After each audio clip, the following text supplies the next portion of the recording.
ಮಾಜಿ ಮುಖ್ಯಮಂತ್ರಿಗಳು ಅವರು ಈ ಥರ ಸುಳ್ಳು ಹೇಳೋದು ಮತ್ತು ಇದಕ್ಕಿದ್ದಂಗೆ ಬಾಂಬ್ ಹಾರಿಸೋದು. ಮಾಜಿ ಮುಖ್ಯಮಂತ್ರಿಗಳು ಕೇಂದ್ರ ಮಂತ್ರಿಗಳು ಈ ಥರ ಬಾಂಬ್ ಬಿಡೋದು ಭಾಳ ಸಹಜವಾದಂಥ ಅವರ ಒಂದು ರಾಜಕೀಯವಾದಂಥ ಭಾಳ ಸಹಜವಾದಂಥ ಪ್ರಕ್ರಿಯೆ. ಆತ್ಮಹತ್ಯೆ ಪ್ರಕರಣದ ಬಗ್ಗೆ ಚರ್ಚೆ ಮಾಡೋದು ನನಗೇನೋ ಅವರಿಗೆ ಮಾಹಿತಿ ಇಲ್ಲದೇ ಇರಲ್ಲ. ಒಬ್ಬ ಮಾಜಿ ಮುಖ್ಯಮಂತ್ರಿಗಳಿಗೆ ಮತ್ತು ರಾಜಕೀಯ ಒಂದು ಸ್ಥಿತಿಗತಿ ಗೊತ್ತಿಲ್ಲ ಅಂತ ಹೇಳಲ್ಲ, ಬಟ್ ಆದರೆ ಯಾಕೆ ಈ ಥರದ ಹೇಳ್ತಾರೋ ನನಗೆ ಗೊತ್ತಿಲ್ಲ. ಒಂದು ನಮ್ಮ ರಾಜ್ಯ ಕೇಂದ್ರ ಸರ್ಕಾರದಲ್ಲಿ ಒಂದು ಇದಿದೆ, ಈ ಏನು ಆತ್ಮಹತ್ಯೆ ಪ್ರಕರಣ national crime records bureau NCRB ಅದ್ರ ಮೇಲೆ FIR ಆಗುತ್ತೆ. ಅಲ್ಲಿ ಕೂಲಿ ಮಾಡೋದು FIR ಆಗುತ್ತೆ, ರೈತರಿಂದ ಆತ್ಮಹತ್ಯೆ ಆದರೂ FIR ಆಗುತ್ತೆ. ಈ ಥರ ಯಾವ ಸಂದರ್ಭದಲ್ಲಿ ಆತ್ಮಹತ್ಯೆ ಆದದ್ದು FIR ಆಗುತ್ತೆ. ಕೃಷಿಗೆ ಸಂಬಂಧಪಟ್ಟದ್ದು ಒಂದೇ ಆಗಲ್ಲ. ಅದರ ಮಾಹಿತಿ ಹಿಡ್ಕೊಂಡು ಮಾತಾಡ್ತಕ್ಕಂಥದ್ದು ಇವ್ರಿಗೆ ಎಷ್ಟು ಮಟ್ಟಿಗೆ ಶೋಭೆ ತರುತ್ತೋ ಗೊತ್ತಿಲ್ಲ. ಸೊ ಇವರು ಒಬ್ಬ ಮುಖ್ಯಮಂತ್ರಿ ಆಗಿದ್ದರು, ಅವಾಗ ಏನಿತ್ತು ಅಂತೂ ಗೊತ್ತಿತ್ತು. ಮತ್ತು ಇವತ್ತು ಎಲ್ಲ ಆತ್ಮಹತ್ಯೆಗಳನ್ನು ರೈತರ ಆತ್ಮಹತ್ಯೆ ಅಂತ ಹೇಳ್ತಾ ಇದ್ದಾರೆ. ಅದನ್ನು ತಪ್ಪು. ಕೃಷಿ ಸಂಬಂಧಪಟ್ಟಂಥ ಕೃಷಿ ಮಾಡೋ ಅಂಥ ಕೃಷಿ ಸೊ ಅದಕ್ಕೆ ಸಂಪೂರ್ಣ ತೊಡಗಿಸ್ಕೊಂಡಿದ್ದಾರೆ ಮಾತ್ರ ಅದಕ್ಕೆ ಕೃಷಿ ಇದನ್ನು ಬರುತ್ತೆ. ಜೊತೆಗೆ ಕರ್ನಾಟಕದಲ್ಲಿ ಒಂದು ನಿಮಿಷ 23ರಲ್ಲಿ 1090 ಇದೆ, 24ರಲ್ಲಿ 1032 ಇದೆ, 25ರಲ್ಲಿ 644 ಇದೆ. ಸೊ ಅದ್ರ ಹಿಂದೆನೂ ಸಹ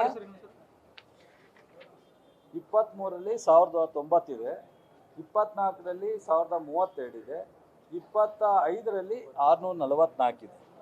ಸೊ ಹಿಂದೆನೂ ಸಹ ಇದೇ ರೀತಿ ಅವ್ರ ಮುಖ್ಯಮಂತ್ರಿ ಆಗಿದ್ದಾಗಲೂ 800, 900, 1000. ಸೊ 2018ರಲ್ಲೂ ಸಹ ಆತ್ಮಹತ್ಯೆ ಪ್ರಕರಣಗಳು ನಡೆದಿದೆ. ಬಟ್ ಆದರೆ ಇವ್ರಿಗೆ ಬಾಯಿ ಚಪ್ಪಲಕ್ಕೆ ಮಾತಾಡಿದ್ರೆ ನಾವೇನು ಮಾಡಲಿಕ್ಕಾಗಲ್ಲ.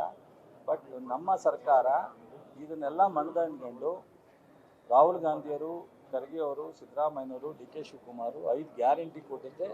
ಕನಿಷ್ಠ ಆತ್ಮಹತ್ಯೆ ಪ್ರಕರಣ ನಿಲ್ಲಬೇಕು. ನಾವು ಕಡಿಮೆ ಆಗಿದೆ ಅಂತ ಹೇಳಿ ಬೆಂತಟ್ಕೊಳ್ಳೋಕ್ಕಾಗಲ್ಲ, ನಿಲ್ಲಬೇಕು ಅನ್ನೋದು ನಮ್ಮದು. ಈಗ ಕೋಲಾರ 0 ಇದೆ, ಹಾವೇರಿ ಜಾಸ್ತಿ ಇದೆ.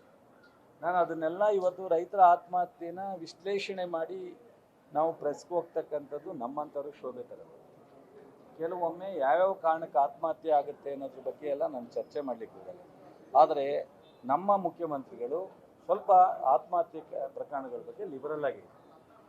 ಅದು ಏನೇ ವೈಯಕ್ತಿಕ ಆಗಲಿ ಅಥವಾ ಸಾಲದ ಬಾಧೆಯಿಂದಾಗಲಿ ಅವರಿಗೆ 5 ಲಕ್ಷ ಪರಿಹಾರ ಕೊಡೋದ್ರಲ್ಲಿ ನಾವು ತುಂಬ ಕಟ್ಟುನಿಟ್ಟಾಗಿ ಕಾನೂನುಗಳನ್ನ ಬಳಸ್ತಕ್ಕಂಥದ್ದನ್ನು ನಾವು ಯಾವತ್ತೂ ಮಾಡಿಲ್ಲ. ಬಟ್ ಅವರು ರೈತರಿಗೆ ಅನುಕೂಲ ಆಗಬೇಕು, ಅವ್ರ ಕುಟುಂಬಕ್ಕೆ ಅನುಕೂಲ ಆಗಬೇಕು ಅನ್ನೋದು. ಆದರೆ ಇವರು ಇದನ್ನೆಲ್ಲ ಬೀದಿಲಿ ಚರ್ಚೆ ಮಾಡ್ತಕ್ಕಂಥದ್ದು ಇದೆಲ್ಲ ಎಷ್ಟು ಮಟ್ಟಿಗೆ ಶೋಭೆ ಗೊತ್ತಿಲ್ಲ. ಸೊ ನನ್ನನ್ನು ಮಾಡ್ತಾರೋ ಸರ್ಕಾರ ಮಾಡ್ತಾರೋ ಪಾಟೀಲ್ ಗೊತ್ತಿಲ್ಲ. ಬಟ್ ಆದರೆ ಇವರಿಗೆ ಚಪ್ಲ ಇದು ನೋಡ್ರಿ, ಅಗ್ರಿಕಲ್ಚರ್ ಡಿಪಾರ್ಟ್ಮೆಂಟಲ್ಲ ಇದನ್ನೆಲ್ಲ ನೋಡ್ಕೊಳ್ತಕ್ಕಂಥದ್ದು ರೆವಿನ್ಯೂ ಇಲಾಖೆನೇ ಪರಿಹಾರ. ನಮ್ಮ ಡಿಸ್ಟಿಕ್ ಆಫೀಸರು ಮೆಂಬರ್ ಸೆಕ್ರೆಟರಿ ಇರ್ತಾರೆ, AC ಬಂದು ಅಧ್ಯಕ್ಷರು, ಅಲ್ಲೂ ಒಂದು ಕಮಿಟಿ ಇದೆ. ಸೊ DC ಫೈನಲೈಸ್ ಆಗಿ ನೋಡ್ತಾರೆ. ಸೊ ಇಲ್ಲಿ ನಂದು ಅಥವಾ ನಮ್ಮ ಸರ್ಕಾರದ್ದು ಇನ್ನೊಬ್ಬ ಮಂತ್ರಿದು ಅಂತ ಹೇಳಕ್ಕೆ ಹೋಗಲ್ಲ. ಬಟ್ ಇವರೊಬ್ಬರು ಆಡಳಿತದಲ್ಲಿ ಭಾಗಿಯಾಗಿದ್ದು, ಇವಾಗ ಕೇಂದ್ರದ ಮಂತ್ರಿ ಆಗಿದ್ದು, ಇವ್ರ ಜವಾಬ್ದಾರಿ.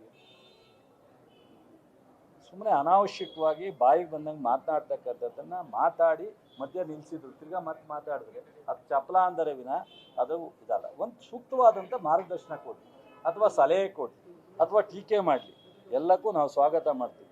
ಇವ್ರು ಬಾಯಿಗೆ ಬಂದಂಗೆ ಮಾತಾಡಿದ್ರೆ ಇಲ್ಲಿ ಯಾರು ಸಹ ತಲೆ ಕೆಡಿಸ್ಕೊಳ್ಳೋರು ಬೆಚ್ಚೋರು ಯಾರೂ ಇಲ್ಲ. ಮೊನ್ನೆ ಕುಮಾರಸ್ವಾಮಿ ಅವರು ಗೌರವಯುತವಾಗಿ ನಡ್ಕೊಳ್ತಕ್ಕಂಥದ್ದು ಒಳ್ಳೆಯದು. ನ್ಯೂಸ್ ಫಸ್ಟ್ ನಿರ್ಭೀತಿಯಿಂದ ನಿಮ್ಮ ಪರವಾಗಿ.